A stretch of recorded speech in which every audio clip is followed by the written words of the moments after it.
Doesn't seem to matter what I do, I'm always number two. No one knows how hard I try. Oh, I have feelings that I can't explain, driving me insane. All my life been so polite, but I'll sleep alone tonight. 'Cause I'm just Ken, anywhere else I'd be a 10. Is it my destiny to live and die a life of blonde fragility?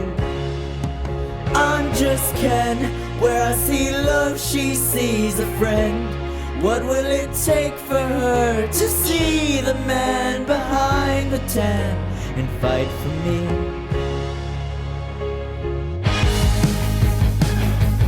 I wanna know what it's like to love, to be the real thing.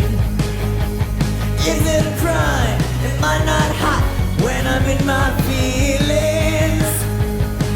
Baby, I just can.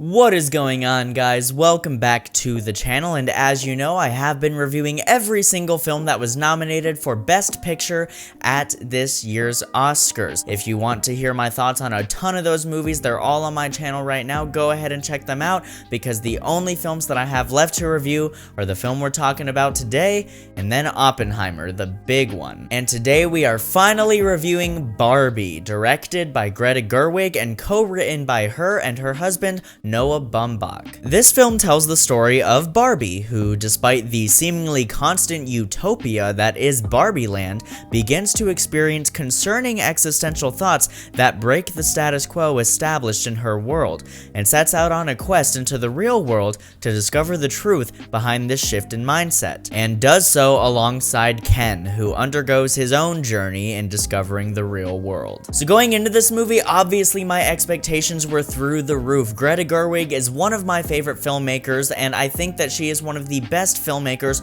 working today. Certainly one of the best female directors of all time, I think it's safe to say. I really, in particular, loved her two other films, Lady Bird and Little Women, which are definitely her two other most well-known movies. I know she's made other films, but let's be honest, those two films are popular for a reason. It's because they are incredible. Also, the casting of Margot Robbie and Ryan Gosling as Barbie and Ken just seemed a little too perfect when that was announced, so that definitely got me a lot more excited. And I was also just excited to see a bright, fun, entertaining comedy, because let's face it, 2023 was, not a great year. So we're gonna go ahead and get into the review, but if you're a new reviewer and you're not familiar with how I typically frame my reviews, we're going to start with the negatives first and then get into my positives, because I always prefer to end on a positive note when it comes to film and filmmaking, so let's get into it. My first big negative with this movie is the scenes with Mattel. Not really so much how Mattel is depicted. I actually really love how they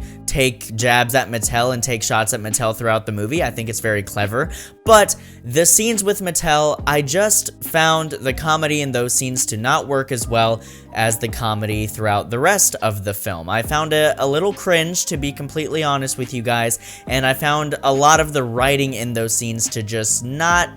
it just wasn't it, and I wish I could give a more articulate description of what I mean when I say it just wasn't it, but I think you guys know what I mean. I mean, everyone has seen this movie at this point. You probably know what I mean. I don't know, I just didn't find the writing in a lot of those scenes to be particularly funny. And while I love Will Ferrell, his performance as the CEO, even though he definitely goes for it, and it's definitely a good performance, it just didn't really work with me given everything else surrounding his character in this film. Also, just in general, as a comedy, while a lot of it works, I do feel that there are definitely some jokes and some bits in here that just don't always land. They sometimes feel a little below the talent behind the camera of this film, so in that respect, some of the comedy in the movie, it doesn't land and it's a little disappointing. There's also a very random car chase in the movie, and it's not the fact that the car chase is super random. I actually really love the moment and the pace and the adrenaline of it, but there is no denying this. I can't just turn a blind eye to this.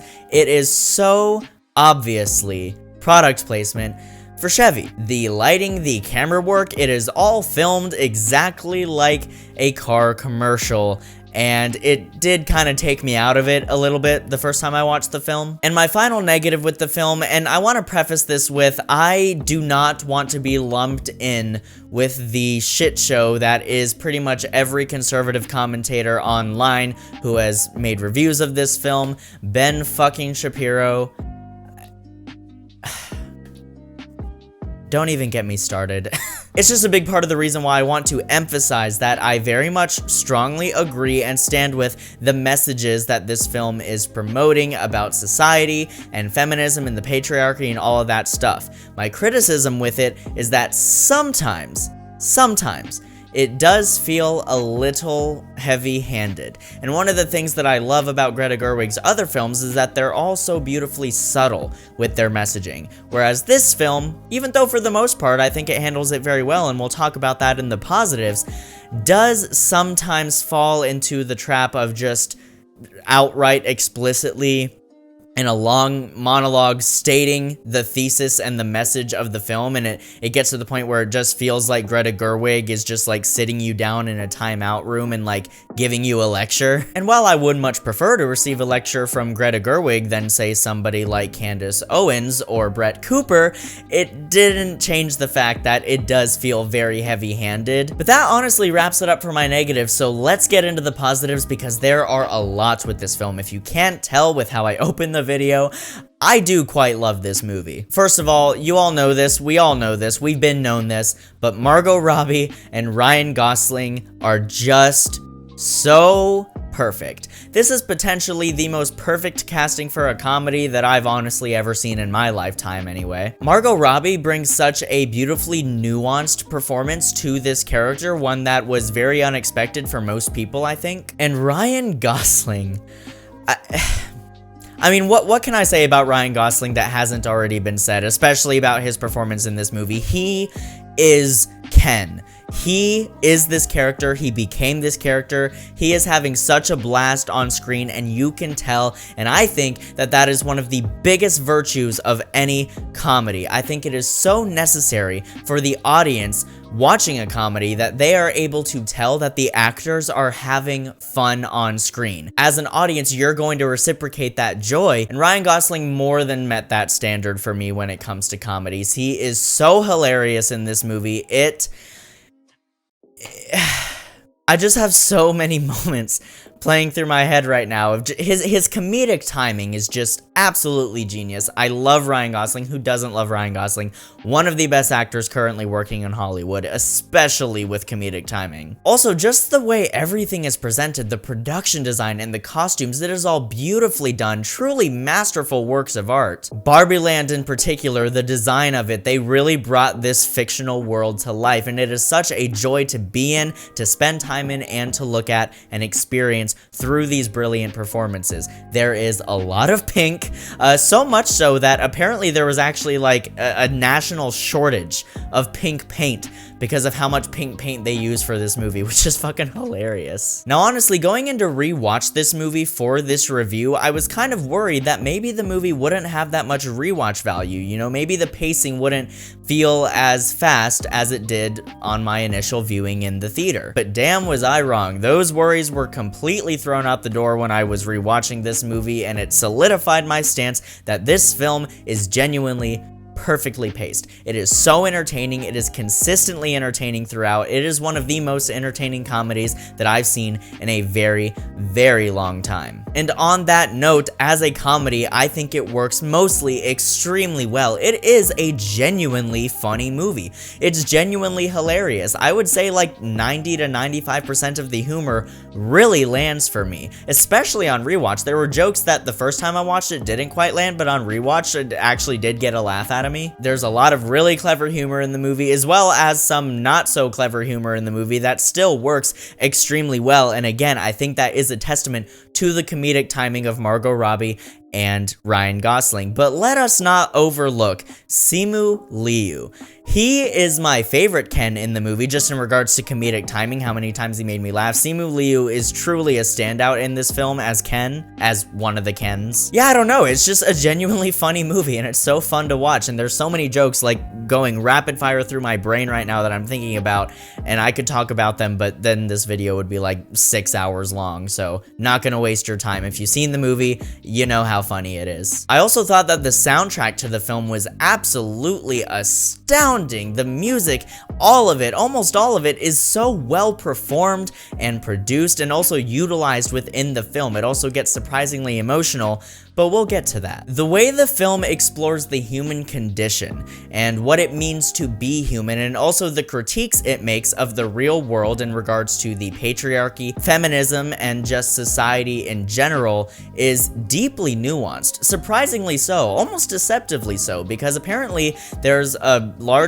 portion of people out there who think that the film's critiques of all that stuff was actually very surface level. But I don't think so. I think people tend to see heavy-handed commentary as surface level commentary, when in reality, in my opinion, again, it's just my opinion, it's just my take, I actually think that this film approaches those topics with a very valuable nuance that is missing in other films that try to communicate a similar message, such as Black Christmas 2019. One of the core pieces of the heart of this movie in particular is the arc and the execution of that arc between America Ferrera's character and her daughter in the film. Apparently that's part of the film that didn't work for a lot of people. It really worked for me, especially upon rewatch. I was just thinking of my moms. I have 3 moms, by the way. Mother's Day is a living fucking hell every year. So just given that lived experience and the fact that I have like multiple moms that I can apply this arc to, it really does resonate with me a lot deeper than it might for some other people. Not to say that the bond between a mother and a son is the same as the bond between a mother and a daughter. Obviously there's going to be a special connection there, unlike anything else, but I'm just saying with my own personal experience that is what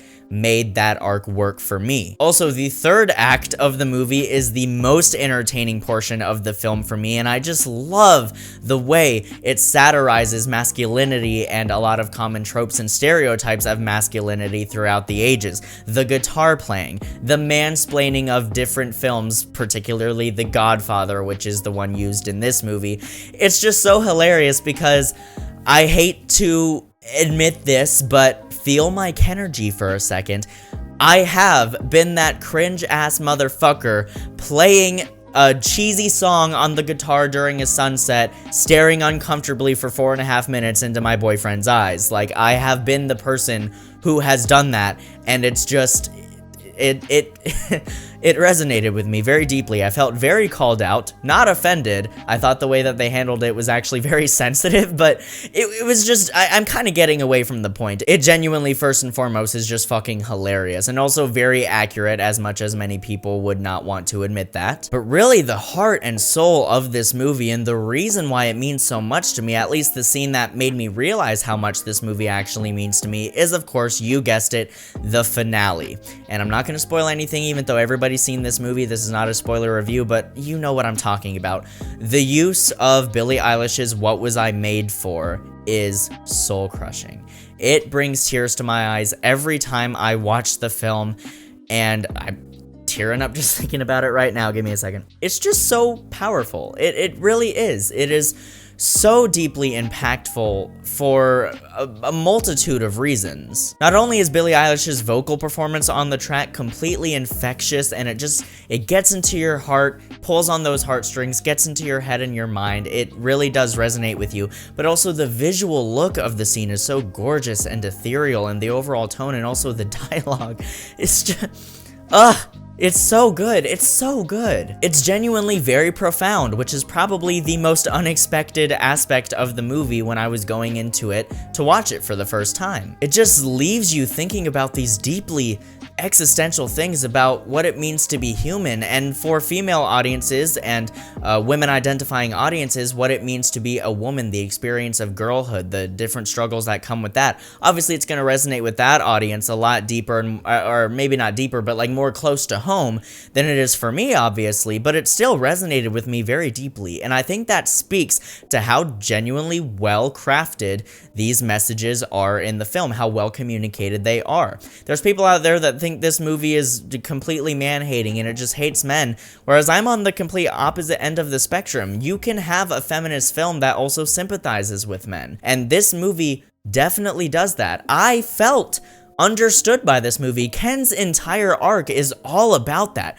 This is not just a one-note movie talking about the negative effects of the patriarchy on women, on the oppressed and marginalized groups that the patriarchy affects. It is also a commentary on how the patriarchy can negatively affect men and sort of make us attach our identity to very material, artificial things, when in reality we need to take a step back and look within ourselves and find who we are and discover that yes, indeed, we are Kenough. So guys, in conclusion, Barbie is a hilarious, entertaining, beautifully crafted, and surprisingly emotionally impactful film that for the most part also works as a great and nuanced satire of our world. Guys, thank you so much as always for watching. As I said at the top of the video, be sure to check out my reviews for all of the other Best Picture nominees and look forward to my review of the final one, Oppenheimer, of course. And also, be sure to check out the Headspace Podcast, now available on all podcast streaming platforms, most popularly Apple Podcasts and Spotify.